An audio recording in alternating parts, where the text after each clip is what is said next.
তো এখন আমি একটু পানি অ্যাড করে দিচ্ছি।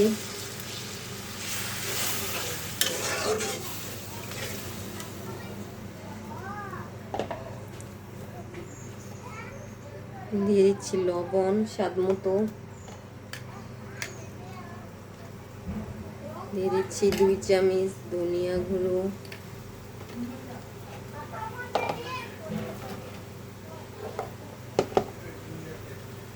এবার দিয়ে দিচ্ছি 1 চামচ জিরা গুঁড়ো,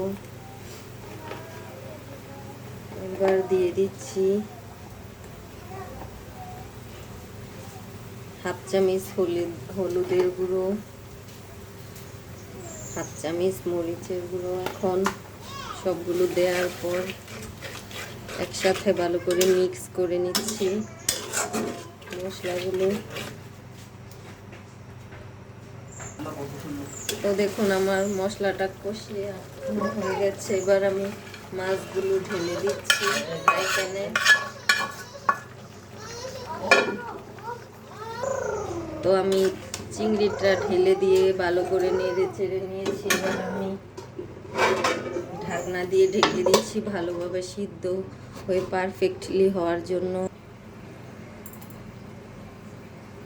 তো দেখুন গাইস, মাছগুলো আমি একটু ঢাকনা সরিয়ে ভালো করে নেড়ে চেড়ে দেখছেন মাছগুলো একদম রেড কালারের হয়ে গেছে।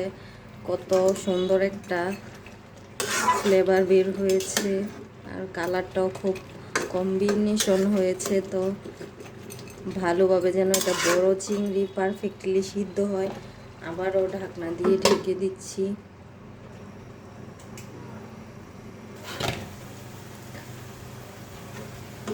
তো দেখুন চিংড়িটা কত সুন্দর হয়েছে,